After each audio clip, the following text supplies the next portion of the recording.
Hello guys. हमारा जो previous topic था वो हैकिंग टर्म्स पे था।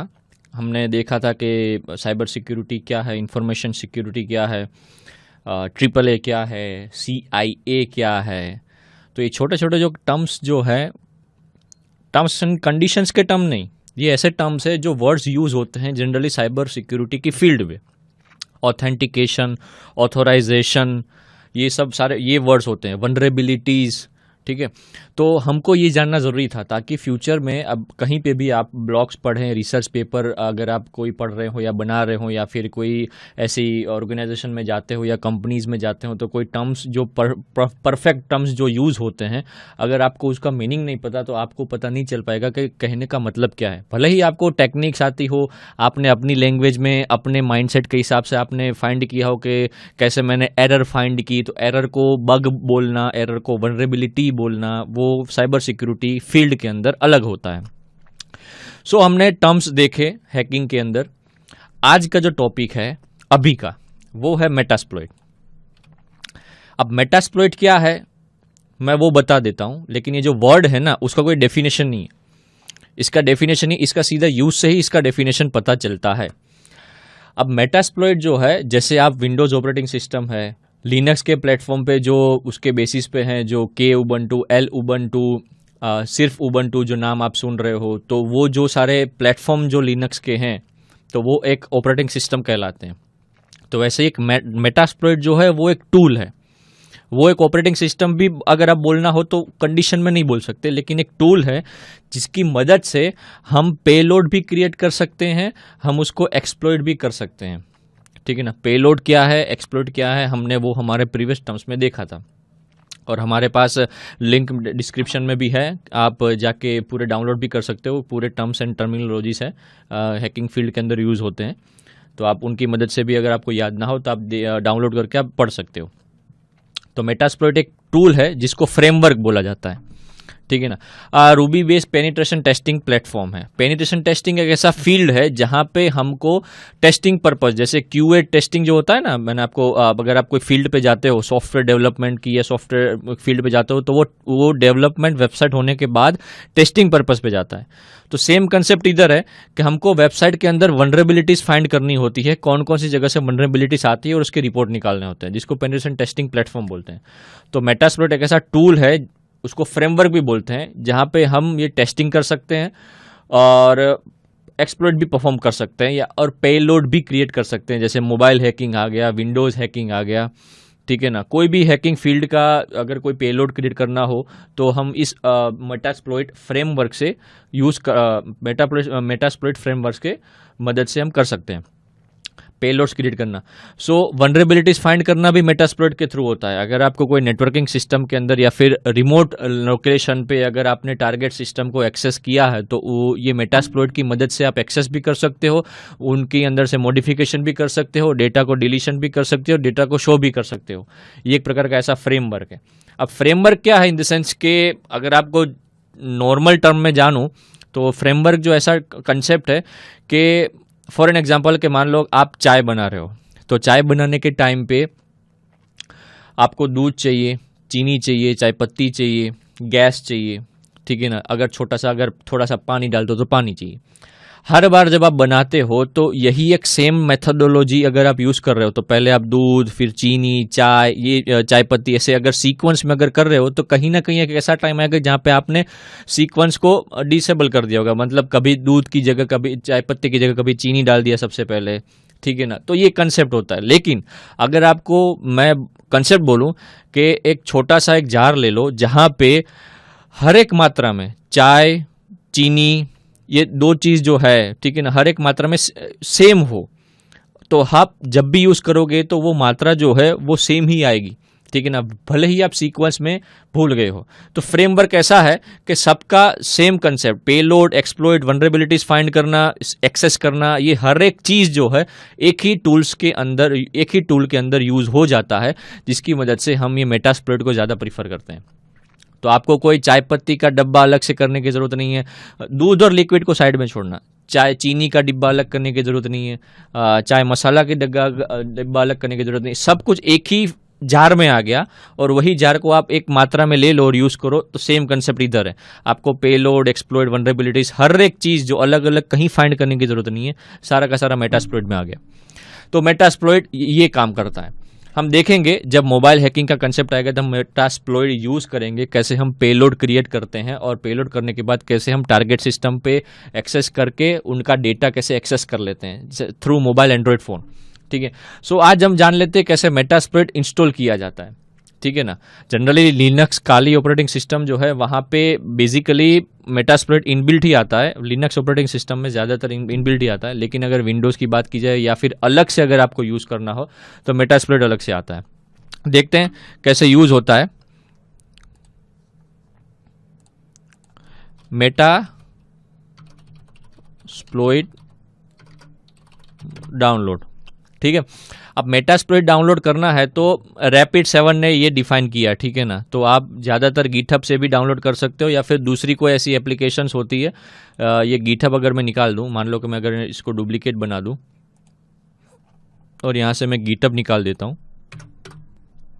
तो दूसरी ऐसी लिंक्स जो आ गई मेटास्प्लॉइट की ऑफिशियल जो है वो यहाँ पे गिटहब के थ्रू है, तो गिटहब के थ्रू आप डाउनलोड कर सकते हो। 32 बिट या 64 बिट वो आपके प्रिफरेबल पर है कि आपका सिस्टम 32 बिट को सपोर्ट करता है 64 बिट को। ठीक है, सो अगर मैं डाउनलोड करता हूँ मेटास्प्लॉइट को, ये है open source Metasploit framework pro. अगर आपको डाउनलोड करना है ये पूरा फ्रेमवर्क, तो ये आपको पूरा फ्रेमवर्क डाउनलोड करने का बोलेगा। लेटेस्ट विंडोज इंस्टॉलर यहाँ पे जाना और मेटास्प्लॉइट जो है 234 MB का जो है विंडोज़ के लिए स्पेशली वो डाउनलोड हो रहा है, विंडोज़ सिस्टम के लिए। हम विंडोज़ के कैसे इंस्टॉल करेंगे वो भी देखते हैं। और अगर बाय डिफ़ॉल्ट आप वर्चुअली प्लेटफॉर्म पे भी इंस्टॉल करते हैं तो हम वो भी देखेंगे कैसे हम वर्चुअल बॉक्स पे अलग से मेटास्प्लॉइट इंस्टॉल कर सकते हैं। ठीक है, अगर गिटहब में जाके अगर आपको फाइंड करना है तो गिटहब के अंदर थ्रू भी आपको मिल सकता है।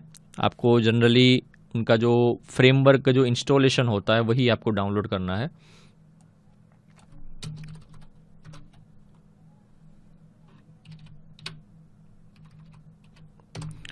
सो मेटास्प्लॉइट जो है सबसे बेस्ट टूल है अभी के लिए। जैसे धीरे धीरे हम आगे बढ़ेंगे दूसरे दो तीन तरीके भी टूल देखेंगे। ज़्यादातर जो सिस्टम या फिर यूज़र है वो विंडोज़ पे ज़्यादा प्रिफरेबल है, सो हम ट्राई करेंगे कि विंडोज़ बेस पे भी हम देखें।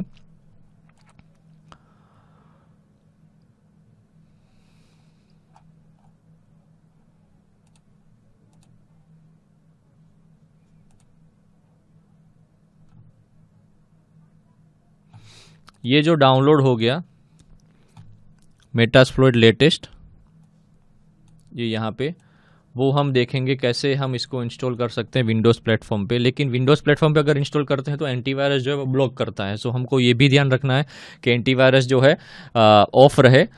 उसके बाद आप ऑन कर सकते हो, उसका कोई इशू नहीं है।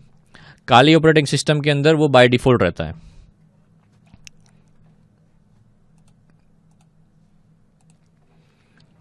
सो हम मेटास्प्लॉइट को विंडोज़ सिस्टम के अंदर इंस्टॉलेशन करेंगे।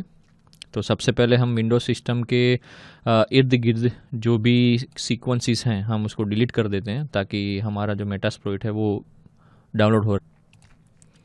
सो हमारा एक मेटास्प्लॉइट जो है डाउनलोड फोल्डर के अंदर आ चुका है। अब इसको हम इंस्टॉलेशन प्रोसेस पे जाएंगे। इंस्टॉलेशन प्रोसेस पे अगर आप पहले से एंटीवायरस को अगर आप ब्लॉक कर देते हो तो कोई इशू नहीं है। अगर ड्यूरिंग दैट टाइम अगर प्रोसेस पे आता है तो कोई इशू नहीं है। तो आप स्टेप बाय स्टेप आप फॉलो करिएगा। मैं EXE फाइल है इसीलिए आपको डबल क्लिक के GUI बेस है, इसीलिए आपको कोई इतनी दिक्कत नहीं आएगी जितना बाय डिफ़ॉल्ट अगर लिनक्स, इसीलिए लिनक्स सिस्टम में बाय डिफ़ॉल्ट इंस्टॉलेशन होता है। सो हम देखेंगे कैसे ये मेटास्प्लॉइट इंस्टॉल होता है। जनरली आई एक्सेप्ट जो एग्रीमेंट है वो अगर देखेंगे, फोल्डर जो है बाय डिफ़ॉल्ट C जो है वो फोल्डर क्रिएट कर देता है मेटास्प्लॉइट का। सो C ड्राइव के अंदर डायरेक्ट मेटास्प्लॉइट नाम का फोल्डर क्रिएट होगा और वहां से ये एक्सेप्ट होगा।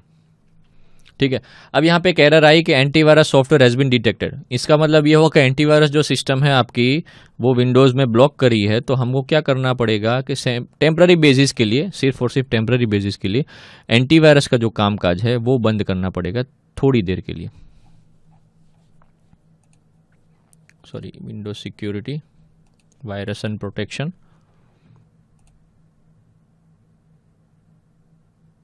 मैनेज सेटिंग और रियल टाइम प्रोटेक्शन थोड़ी देर के लिए आप बंद कर दिए। अब बाद में इंस्टॉल कर सकते हो, ऑन कर सकते हो, लेकिन अभी टेम्पररी बेस के लिए अब ये पाथ आ गई। जैसा ही एसएसएल पोर्ट जो है आपको सेम टू सेम रखना है, इसका जो एसएसएल सर्टिफिकेट के लिए लोकल होस्ट है वो भी सेम रखना है। अब ये थोड़ा टाइम लेगा इंस्टॉलेशन करने के लिए। फिर जैसे ही आप इंस्टॉलेशन हो जाता है, आप रियल टाइम प्रोटेक्शन पे जाके आप वापस से ऑन कर सकते हैं। अब मेटास्प्लॉइट इंस्टॉलेशन प्रोसेस जो हम ये देखते हैं, EXE फाइल है, इसीलिए बाय डिफॉल्ट आपको कोई दिक्कत नहीं होगी। सिर्फ यहाँ पे ध्यान रखना है, एंटीवायरस को पहले आप डिसेबल कर दीजिए। अब वर्चुअल मशीन के अंदर कैसे इंस्टॉलेशन प्रोसेस होगा वो भी हम देखेंगे। सो दोस्तों, इंस्टॉलेशन हो चुका है। यहाँ पे लिखा है एक्सेस मेटास्प्लॉइट वेब UI, जैसे था वैसे ही रहने दीजिए और फिनिश बटन पे क्लिक कर दीजिए। सो आपका इंस्टॉलेशन मेटास्प्लॉइट हो चुका है। अब इसको एक्सेस करते हैं।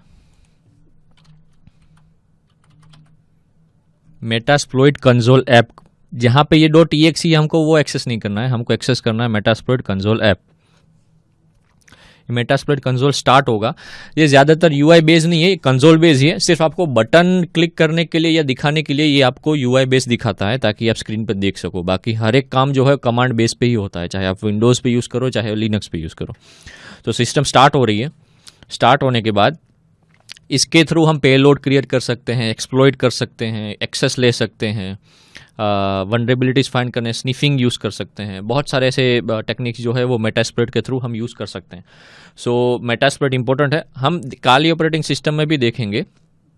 ये आपकी स्क्रीन के सामने आप देख सकते हो, successfully plug in starting Metasploit console और MSF6 अब यहाँ पे क्रिएट हो चुका है। अब यहाँ पे थोड़ा पेलोड क्रिएट करो।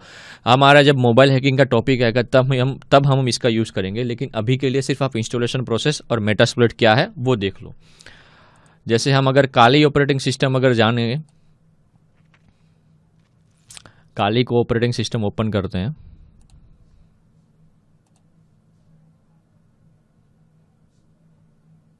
अगर आप क्लिक नहीं कर रहे हो स्क्रीन के सामने तो booting in 1 second by default अपने आप ओपन होता रहेगा। सो आपको वो भी तकलीफ नहीं है। जैसे ही काली ओपन होता है, हम इसके अंदर भी देखेंगे कैसे मेटास्प्लॉइट बाय डिफॉल्ट इंस्टॉल रहता है।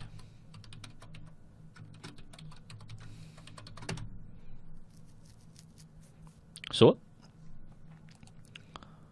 काली के अंदर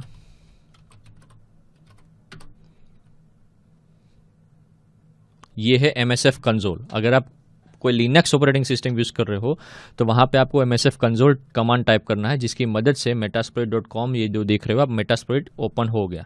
सो आप काली के सिस्टम के अंदर भी मेटास्प्लॉइट बाय डिफॉल्ट रहता है, आपको कोई डाउनलोड करने की जरूरत नहीं है, जैसे हमने विंडोज़ पे किया। और अगर आपको मेटास्प्लॉइट, मैं इसको ऑफ कर देता हूँ अभी। जैसे आप विंडोज़ पे, मैं वर्चुअली विंडोज़ 10 विंडोज़ 7 काली OS यूज़ कर रहा हूँ। अगर आपको अलग से मेटास्प्लॉइट इसका अगर यूज़ करना हो तो उसकी भी एक टेक्निक है। आप यहाँ पे न्यू पे जाके आप लिख दीजिए मेटास्प्लॉइट लिनक्स, जो भी वर्जन है 64 बिट। मेरे में 64 बिट का है तो मैं 64 बिट जाऊँगा। मुझे कौन सा कितना रैम देना है, कितनी साइज़ देनी है, ये बाय डिफ़ॉल्ट ये जो भी है मैं एक्सेस कर रहा हूँ। 10 GB दे देता हूँ, ठीक है। ये मेटास्प्लॉइट लिनक्स का एक मैंने प्लेटफॉर्म क्रिएट किया। अब मुझे ये मेटास्प्लॉइट जो है, जो मैंने सिस्टम डाउनलोड की थी, वही फाइल मुझे मेटास्प्लॉइट वर्चुअल मशीन के अंदर यूज़ करनी है। तो मैं उसको पाथ जो है, उसका जो स्टोरेज जो है, वहाँ पे मैं पहले एक्सेस करवाऊँगा। ऐड में जाके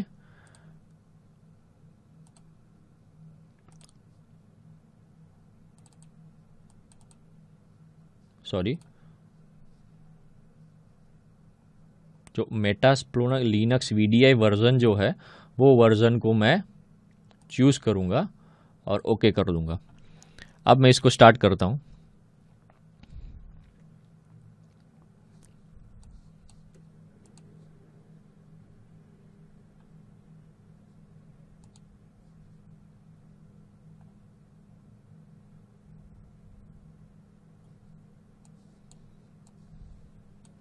ये एक क्रिएट करने का ऑप्शन आया है। मेरी जो ये फाइल है, मैंने जिस पाथ पे रखा है उस पाथ से मैं डाउनलोड करूँगा।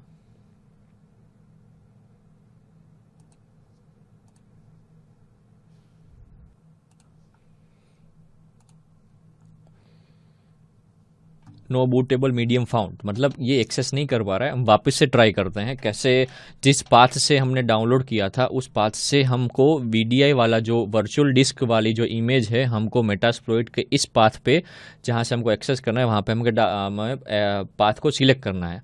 सो बेसिकली तो हम वापस से स्टार्ट करते हैं।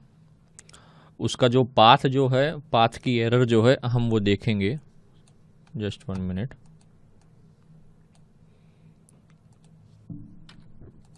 हमको ऐड करना पड़ेगा हमारा जो वर्चुअल बॉक्स की जो डिस्क इमेज वाली फाइल है जो हमने एक पाथ के अंदर रखी हुई है। अगर हम ऑल फाइल्स में जाएंगे तो ही वो मिलेगी। सो हमारी ये जो वर्चुअल डिस्क फाइल जो है वो हमें ओपन करके छोड़नी है। सो हम वापस से देखते हैं हमारी एरर क्या है। हमारा जो मेटास्प्लॉइट है उसके हम स्टोरेज में जाके एक बार उसका जो जहाँ से हमको उसकी फ़ाइल जो है हमको अगर ग्रैब करनी है उस पाथ पे हम जाएंगे जहाँ पे मैंने रखा हुआ है सॉफ्टवेयर फोल्डर के अंदर ये मेटास्प्लॉइट VM वर्चुअल डिस्क वाली फ़ाइल। इसको ओपन करके मुझे चूज़ करना है और ओके कर देना है। अब मैं इसको स्टार्ट करूँगा।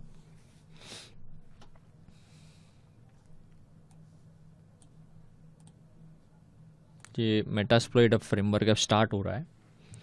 सो जिप फाइल अगर आप मेटास्प्लॉइट की डाउनलोड करते हो तो आप उसको अनजिप कर दीजिए और जैसे ही अनजिप करने के बाद जब आप ये वर्चुअल बॉक्स के अंदर पाथ बनाते हैं तो पाथ बनाने के टाइम पे यही स्टोरेज पे जाके वो पाथ को एक्सेस कर दीजिए। आपको यहाँ से डायरेक्ट स्टार्ट करने की ज़रूरत नहीं, पहले स्टोरेज पे जाके आप उसको पाथ जो है हम ISO फाइल जो भी होगा उसको आप पहले एक्सेप्ट करवा दीजिए, फिर उसके बाद स्टार्ट कीजिए। तब आपकी स्क्रीन के सामने ये मेटास्प्लॉइट का फ्रेमवर्क आ जाएगा। अब काली ऑपरेटिंग सिस्टम और विंडोज़ में आप देख सकते थे MSF6 लिखा हुआ था, अब यहाँ पे मेटास्प्लॉइटेबल लॉगिन लिखा है। तो बाय डिफ़ॉल्ट मेटास्प्लॉइट का यूज़र ID और पासवर्ड होता है MSF एडमिन और पासवर्ड भी MSF एडमिन होता है। तो जैसे ही आप ये 2 बार पासवर्ड मतलब MSF एडमिन यूज़र ID और पासवर्ड में डालते हो तो आप लॉगिन कर लेते हैं। सो ये आप मेटास्प्लॉइट के अंदर एक्सेस हो चुके हैं। अब आपको जो भी पेलोड या एक्सप्लॉइट क्रिएट करना है, एक्सेस करना है, कुछ भी आपको स्निफिंग जो भी यूज़ करना है तो आप मेटास्प्लॉइट से यूज़ कर सकते हैं। सो ये था हमारा मेटास्प्लॉइट इंस्टॉलेशन प्रोसेस। ठीक है, इसके रिगार्डिंग अगर आपको कोई क्वेरी है तो आप फॉर्म्स पे जाके पुटअप कर दीजिए, हम इसका रिजोल्यूशन देंगे।